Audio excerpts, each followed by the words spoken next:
everyone. I am Howden Nurat. You're welcome to my channel, A Heart to Heart Talk, Parenting the Special Needs Child. If you're a new subscriber, thank you very much for joining in.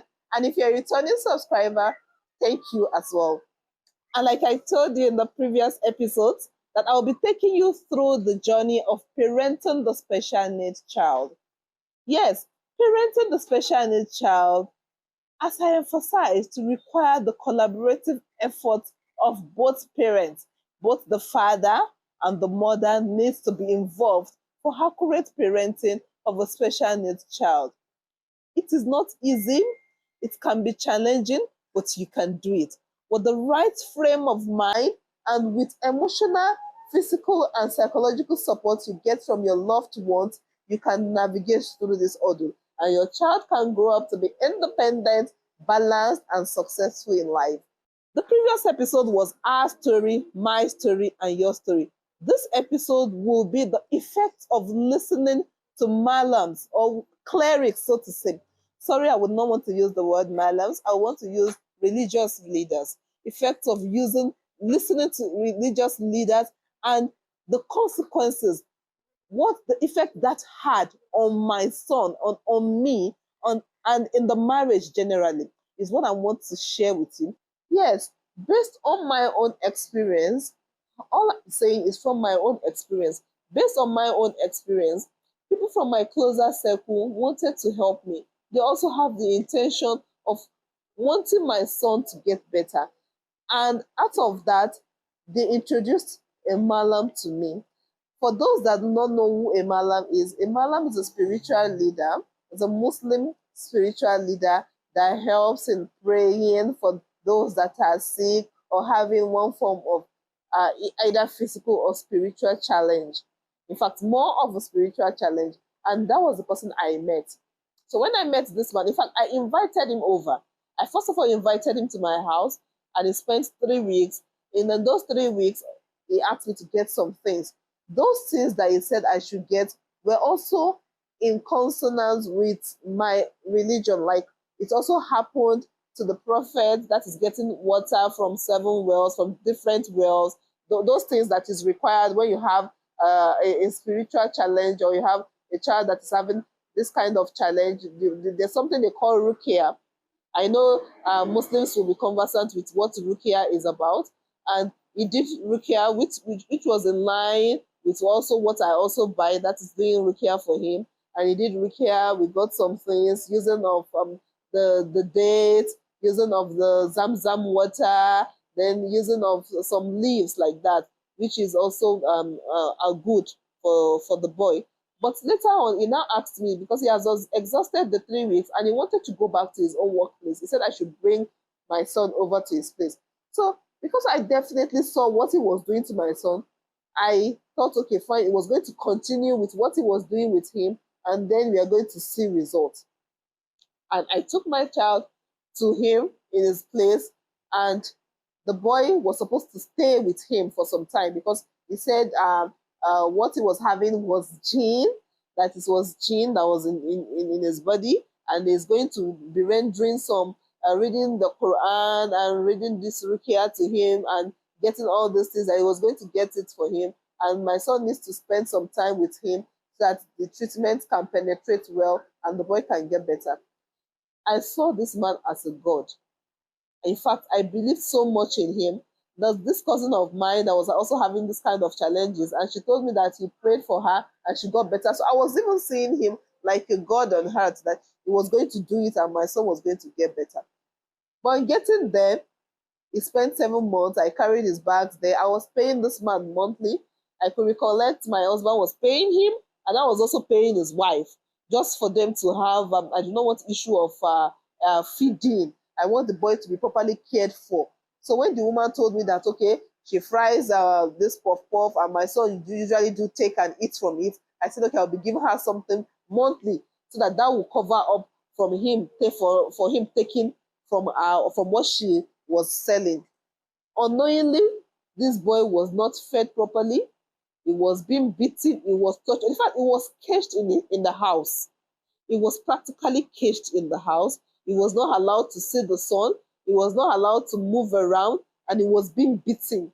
And each time I call, in fact, when I was calling regularly, daily, the wife of this Malam was getting angry that why would I be calling daily? It was as if is she doing something wrong? And she's also a mother too, and she understands my feelings. So I felt okay.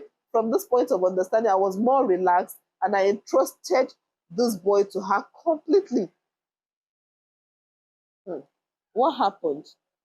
This cousin that introduced this Malam to me one day was going for her own antenatal program, and she had the cry of this my son. The hospital she was using was closer to this Malam's place, so she heard the cry. Of course, I told you before, whenever he cries, it is always very loud. So she heard this awful cry, this sad cry, and she rushed down to find out. She just flinked the curtain, and behold, she saw my son being knelt, like being held, and the Malam's children, the eldest, was beating and was flogging this boy. The boy was crying, he was shouting, nobody to save him. And she challenged the woman as to why would he be flogging an innocent boy? And she told him that, oh, so you know that this boy is innocent. Why did you take him to your place in the first place? And she asked the woman, I thought you have an agreement with the mother of this child. If you know you can't care for this boy, can't you just tell the mother or tell the parents to come and get the boy? When I called the man and asked him and to narrate what happened, because I was thinking he doesn't know what was going on. When I told him, he told me that I should come and get my son, and when I get my son, I should end his life. Hmm. It was a very sorry, uh, like it was shocking to me. I was like, what? This is a man, as a spiritual leader, you are supposed to even counsel somebody in my position. So let's say I'm so down and I feel the next thing is for me to commit suicide, and you heard about it. I think you should condemn it strongly, and you should rather counsel me. But rather, you are the one that is telling me to go and end this boy's life. I informed the father, and he traveled to go and get the boy to our place. And when we got better, when he took the boy to our place, the boy had already had setbacks. You know, this is a boy that was having difficulty in talking, but he wasn't scared. But now, coming back to the house, he now developed phobia. Like a phobia for he cannot even withstand a woman walking across him. Do you understand? He sees every woman like the Malam's wife. Even me, the mother, I had to like it got to a time I stopped covering my hair because he felt that with the way I'm covered, I look like the Malam's wife that wants to come and torture him. This was very, very depressing for me. I must say this. It was depressing, but then what can we do? That means we have to start from the beginning. We have to start instilling in him that we are his parents and we are his caregiver and he's home now. And this is home where there's love and where there's peace and where there's harmony. This took a long while. After some time, I now sat down and I told myself, we can't keep staying at home because we have had nasty experience in the past does not mean I will not take him to school. I had to still take him to school, and I had to go round the town to look for a school that is both Western and Islamic, actually, so that is secular and Islamic, that they'll be able to take the boy in and they can also tutor him.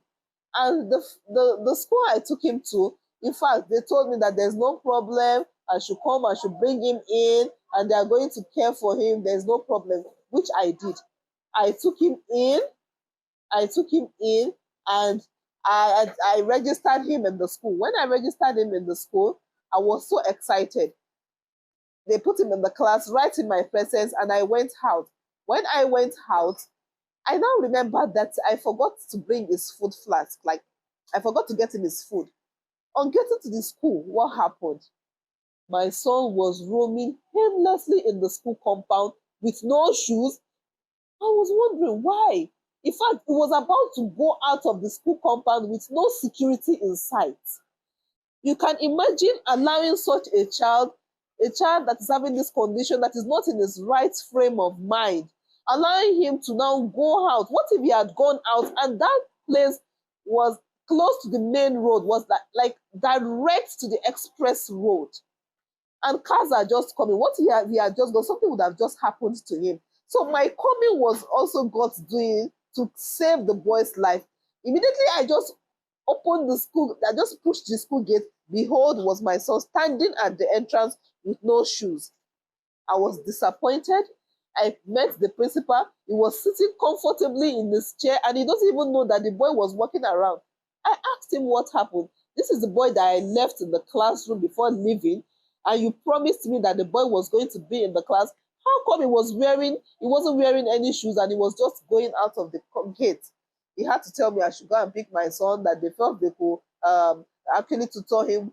Just a day, I felt it is even good. What if I had allowed the boy to even stay longer? Maybe they would have also advised me to come and also head this life like the previous malam. So I took my son, and I could remember driving back home. I cried home. I cried bitterly. In fact, I had to park somewhere and I cried my eyes out.